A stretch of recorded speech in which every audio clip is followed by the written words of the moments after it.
တရားရောက်ကိုနှစ်သက်နေပြီရားကျင်နေပြီဆိုရင်သိကြတယ်အဲ့ဒီလူရဲ့ကျွန်ဖြစ်တော့မှာဟုတ်တယ်မဟုတ်လား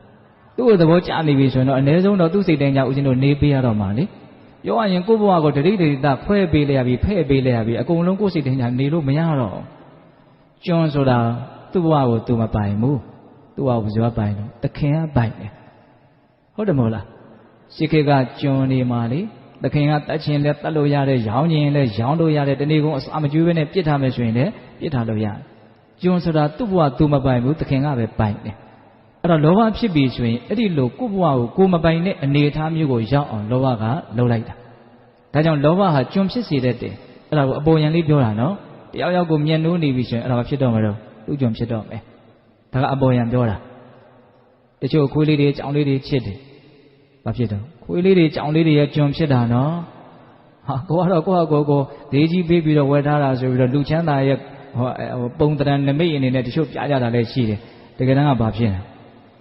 ရေချိုးပေးရတယ်ဆပ်ပြားတိုက်ပေးရတယ်အမေတချို့ခွေးကအရန်ကောင်းမှစားတာရှိသေးတယ်ဟုတ်လားအဲ့တော့လည်းသူ့အကြောင်းတရားနဲ့သူလာတာပေါ့လေထပ်ပြီးတော့ဦးဇင်းတို့လောဘဟာကျွန်ဖြစ်စေတတ်တယ်ဆိုတာကိုလေးလေးနက်နက်လည်းစဉ်းစားကြည့်ဖို့လိုတယ်ဆိုကြပါစို့လေးလေးနက်နက်လေးပြောကြည့်မယ်ဒါကြတော့တခုခုရားကျင်နေပြီတခုခုဖြစ်ချင်နေပြီဆိုရင်အဲ့ဒါမရမချင်းအဲ့ဒါမဖြစ်မချင်းဦးဇင်းတို့မှာလုပ်ပေးရမယ့်တာဝန်ကြီးတစ်ခုရှိသွားတယ်ဟုတ်တယ်မဟုတ်လားအဲ့ဒီတာဝန်ကြီးကိုကိုယ်ပခုံးမော်ကိုဘယ်သူပြစ်တင်ပေးလိုက်တယ်လဲလောဘတင်ပေးလိုက်တာနော်ဘယ်သူကမှမဖြစ်မနေလုပ်လို့ပြောတာမရှိဘူးကိုကဒါကိုရားကျင်ပြီဒါဖြစ်ချင်ပြီဆိုရင်အဲ့ဒါမရမချင်းအဲ့ဒါမဖြစ်မချင်းကို့မှာလုပ်ပေးရမယ့်တာဝန်ကြီးကိုရှိသွားတယ်ဘယ်သူခိုင်းတာလဲလောဘခိုင်းတာဒါပေမဲ့တရားဓမ္မတို့ဦးဇင်းတို့အတွက်အလွန်ကြီးမားတဲ့အမှားကဘာလဲဆိုတော့ဘယ်သူခိုင်းလို့ခိုင်းမှမသိတဲ့ကိစ္စလို့ဦးဇင်းထင်လောဘကခိုင်းလို့လုပ်ရတဲ့ကိစ္စကိုငါလုပ်ချင်လို့လုပ်တာလို့လောဘကိုငါလုပ်ထင်နေတဲ့ကိစ္စတက္ကာယဒိဋ္ဌိပေါ့နော်ငါလုပ်ချင်လို့လုပ်တာလို့ဆိုတော့ငါကငါဆိုတော့အပြစ်တင်လို့လည်းပြစ်တင်ခြင်းစိတ်လည်းမရှိတော့ဘူးလေလောဘကိုငါလုပ်ထင်နေတာတကယ်တမ်းကလောဘနဲ့ငါနဲ့ကိုသာကွဲပြားမယ်ဆိုလို့ရှိရင်လောဘကိုဦးဇင်းတို့တွေပို့ပြီးတော့စိတ်နာစရာကောင်းလိမ့်မယ်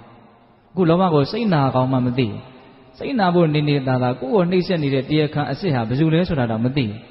နော်တရားခံကိုဖမ်းပြီးတော့အပြစ်ပေးဖို့ဆိုတာအဝေးကြီးနော်တရားခံဘယ်သူလဲဆိုတာတော့မသိသေးဘူးအများစုကတကယ်တမ်းတရားခံအစ်စ်ကဘယ်သူလဲလောဘနော်ဟုတ်လားဒါကြောင့်ဆရာကြီးကပြောတာလောဘဟာကျွန်ဖြစ်စေတတ်တယ်တဲ့